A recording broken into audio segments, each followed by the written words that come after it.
അസ്സലാമു അലൈക്കും. Hi all, welcome back to mindful moments. നാം ഡെയിലി ചെയ്യുന്ന ചില കാര്യങ്ങൾ, അതായത് നമ്മുടെ ശീലങ്ങൾ, അതിൽ കുറേ കാര്യങ്ങൾ നല്ലതുണ്ടാവും, അതുപോലെ കുറേ ശീലങ്ങൾ അനാവശ്യമായിട്ടുള്ളതും കാണും.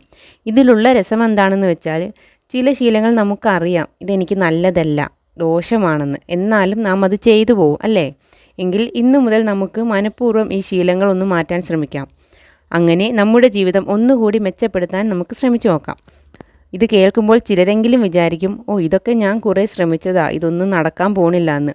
എന്നാൽ നാം മനസ്സിലാക്കേണ്ട ഒരു കാര്യം, നടക്കും, പക്ഷേ ഈസിയായി നടക്കണമെന്നില്ല. അതിന് നാം എഫേർട്ട് ഇടുക തന്നെ വേണം. ഈ എഫേർട്ട് ഇടാനാണ് നമുക്ക് പറ്റാത്തത്. ഞാനടക്കം ഒട്ടുമിക്ക സ്ത്രീകളും ഇതേ കാറ്റഗറിയിലുള്ളവർ തന്നെയാവും. എന്നാൽ ആദ്യം നാം നമ്മിൽ തന്നെ ഒരു വിശ്വാസം ഉണ്ടാക്കുക, ഞാനിത് ചെയ്യും എന്നുള്ളത്. നമ്മുടെ ജീവിതം മെച്ചപ്പെടുത്താൻ നാം മാറ്റം വരുത്തേണ്ട ചില ശീലങ്ങൾ, അതുപോലെ ശ്രദ്ധിക്കേണ്ട ചില കാര്യങ്ങൾ, അതൊക്കെ എന്തൊക്കെയാണെന്നാണ് ഈ വീഡിയോയിൽ ചർച്ച ചെയ്യുന്നത്. നമുക്ക് നോക്കാം. ഒന്നാമത്തെ കാര്യം, നേരത്തെ ഉറങ്ങുക, അതുപോലെ നേരത്തെ ഉണരുക എന്നുള്ളതാണ്. ഉറക്കം നമുക്ക് വളരെ അത്യാവശ്യമാണല്ലേ? ഒരു ദിവസത്തെ നമ്മുടെ എനർജി മുഴുവൻ നാം ഉണരുന്ന സമയത്തെ ബേസ് ചെയ്തിരിക്കും. ഏതൊരു കാര്യത്തിൻ്റെയും സ്റ്റാർട്ടിങ് നന്നായാൽ എൻഡിങ് നന്നാവും എന്നാണല്ലോ. നമ്മുടെ ഓരോ ദിവസവും നല്ല ഫ്രഷായിട്ടും എനർജറ്റിക് ആയിട്ടും തുടങ്ങണമെന്നുണ്ടെങ്കിൽ നല്ല ഉറക്കം നമുക്ക് കിട്ടിയിരിക്കണം. നന്നായി ഉറക്കം കിട്ടാൻ നാം നേരത്തെ ഉറങ്ങണം. എന്നും ഉറങ്ങുന്നതിലും ഒരു അരമണിക്കൂർ മുന്നേ കിടക്കാൻ ശ്രമിക്കുക. പതുക്കെ സമയം അല്പം കൂടി കൂട്ടി ഉറക്കം നേരത്തെയാക്കുക. നിങ്ങൾ ഒരു 6-7 മണിക്കൂർ ഉറങ്ങുന്നുണ്ട് എന്ന് ഉറപ്പുവരുത്തുക. തീർച്ചയായിട്ടും ഈ ഒരു ശീലത്തിൽ ചേഞ്ച് വരുത്തുന്നത് നമ്മുടെ ജീവിതത്തിൽ വലിയൊരു ഇമ്പാക്റ്റ് ഉണ്ടാക്കാൻ സാധിക്കും. രണ്ടാമത് നാം ശ്രദ്ധിക്കേണ്ട കാര്യം, നമ്മുടെ ഗോൾസിനെ പറ്റി നാം ബോധവാന്മാരായിരിക്കുക. അതിനുവേണ്ടിയുള്ള കാര്യങ്ങൾ ഞാൻ ചെയ്യുന്നുണ്ട് എന്നുള്ളത് ഉറപ്പുവരുത്തുക. ഞാനിത് പറയുമ്പോൾ നിങ്ങളുടെ ഗോൾ എന്താണോ അതായിരിക്കണം നിങ്ങളുടെ മനസ്സിലുണ്ടാവേണ്ടത്. ഓരോരുത്തർക്കും ഓരോ ലക്ഷ്യങ്ങളുണ്ടാവുമല്ലോ. അടുത്ത മാസത്തിനുള്ളിൽ ഞാൻ 5 കിലോ കുറയ്ക്കും, എനിക്ക് വേണ്ടി ഇന്ന കാര്യങ്ങൾ ഞാൻ ചെയ്യും, ഇന്ന എക്സാമിന് വേണ്ടി ഡെയിലി ഞാൻ ഇത്ര മണിക്കൂർ പഠിക്കും, എൻ്റെ വീട് ക്ലീൻ ആവാൻ ചെയ്യേണ്ട കാര്യങ്ങൾ ചെയ്യും, എൻ്റെ കുഞ്ഞുങ്ങളോട് നല്ല രീതിയിൽ പെരുമാറും, അടുത്ത മാസം ഇത്ര സേവ് ചെയ്യും. അങ്ങനെ ചെറുതായാലും എത്ര വലുതായാലും നിങ്ങളുടെ ആ ഒരു ലക്ഷ്യത്തെക്കുറിച്ചും അതിനുവേണ്ടി നിങ്ങൾ ചെയ്യേണ്ട കാര്യങ്ങളെക്കുറിച്ചും ബോധവാന്മാരായിരിക്കുക. ഈ ലക്ഷ്യങ്ങളും അത് നേടേണ്ട വഴികളും ഒരു ബുക്കിലോ ഡയറിയിലോ ഒക്കെ നമ്മൾ എഴുതി സൂക്ഷിക്കുന്നത് വളരെയധികം നല്ലതായിരിക്കും. ഇടയ്ക്കിടയ്ക്ക് ആ ബുക്ക് ഒന്നെടുത്ത് നോക്കുമ്പോൾ നമുക്ക് അതിനെപ്പറ്റി ഒരു ബോധമുണ്ടാവാൻ അത് വളരെ ഹെൽപ്പ് ചെയ്യും. മൂന്നാമത്തെ കാര്യം, കമ്പാരിസൺ ഒഴിവാക്കുക. നമ്മുടെ ജീവിതം മെച്ചപ്പെടുന്നുണ്ട് എന്ന് ആദ്യം അക്സെപ്റ്റ് ചെയ്യേണ്ടത് നമ്മുടെ മനസ്സ് തന്നെയാണ്. എന്നാൽ നിർഭാഗ്യവശാൽ പലർക്കും അവരുടെ നേട്ടങ്ങൾ തിരിച്ചറിയാൻ സാധിക്കാതെ പോകുന്നത് കമ്പാരിസൺ എന്നൊരു ശീലം കൊണ്ടാണ്. എന്തിനും ഏതിനും സ്വയം മറ്റുള്ളവരെ വെച്ച് കമ്പയർ ചെയ്യുന്നത് നിർത്തുക. ഈ ലോകത്തുള്ള ഓരോ മനുഷ്യരും യുണീക്കാണ്. ഓരോരുത്തർക്കും അവരവരുടേതായ കഴിവുകളും കഴിവുകേടുകളുമുണ്ട്.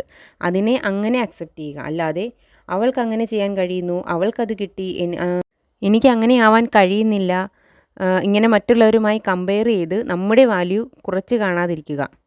നമ്മെ സംബന്ധിച്ച് നാം ആയിരിക്കണം പെർഫെക്റ്റ്. ഞാൻ ചെയ്യുന്ന നല്ല കാര്യങ്ങളെ ഞാൻ അപ്രീഷിയേറ്റ് ചെയ്യും, എൻ്റെ തെറ്റുകൾ തിരുത്തി ഞാൻ എന്നെ നല്ലതിലേക്ക് നയിക്കും എന്നൊക്കെ സ്വയം തീരുമാനിക്കുക. കമ്പാരിസൺ അപ്പാടെ ഒഴിവാക്കുക. അടുത്തത്, ഗ്രാറ്റിറ്റ്യൂഡ്. ഉള്ളതിൽ നന്ദി പറയുക. ഇമ്പോർട്ടൻ്റ് ആയ കാര്യമാണ് ഗ്രാറ്റിറ്റ്യൂഡ്. എന്തൊക്കെയാണോ നമുക്കുള്ളത് അതിൽ നമ്മൾ തൃപ്തരായിരിക്കുക, നന്ദിയുള്ളവരായിരിക്കുക. ഗ്രാറ്റിറ്റ്യൂഡ് ഉള്ളവർ ഒരിക്കലും ഇല്ലാത്ത കാര്യങ്ങളെക്കുറിച്ച് ആലോചിച്ച് വിഷമിക്കുകയോ അല്ലെങ്കിൽ നെഗറ്റീവായി ചിന്തിക്കുകയോ ചെയ്യില്ല. നമ്മുടെ ബോഡി, ആരോഗ്യം, കഴിവുകൾ, ബന്ധങ്ങൾ എന്നതിലെല്ലാം ഉള്ളതിൽ തൃപ്തി കണ്ടെത്തി സന്തോഷിക്കുമ്പോഴാണ് ജീവിതത്തിലെ യഥാർത്ഥ നേട്ടങ്ങൾ നമുക്ക് തിരിച്ചറിയാൻ കഴിയൂ.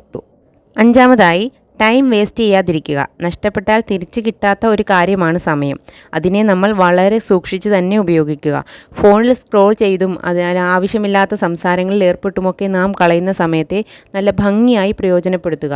നമ്മുടെ വളർച്ചയ്ക്കുതകുന്ന കാര്യങ്ങളെപ്പറ്റി ചിന്തിക്കാനും പ്രവർത്തിക്കാനും വിനിയോഗിക്കുക. ആറാമത്തെ കാര്യം, ഇന്ന് ചെയ്യാൻ കഴിയുമെന്ന് ഉറപ്പുള്ള കാര്യങ്ങൾ നാളത്തേക്ക് മാറ്റിവെക്കാതിരിക്കുക. ഇത് മിക്ക സ്ത്രീകൾക്കുമുള്ളൊരു സ്വഭാവമാണ്. പല കാര്യങ്ങളും നാളെ ചെയ്യാം എന്ന് കരുതി നീട്ടിക്കൊണ്ടു പോകുന്നത്.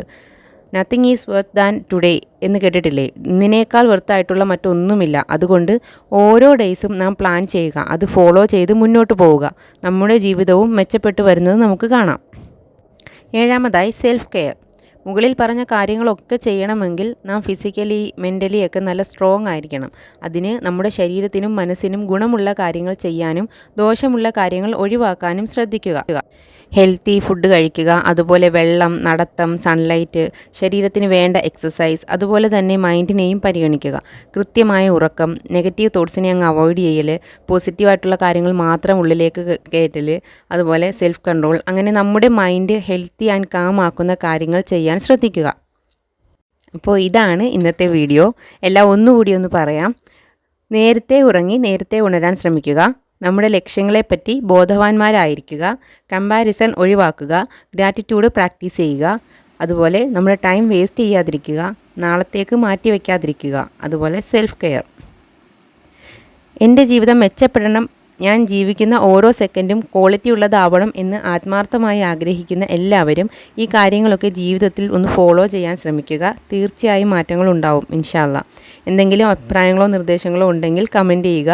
വീഡിയോ ലൈക്ക് ചെയ്യുക. പുതിയൊരു വീഡിയോയുമായി വീണ്ടും കാണാം.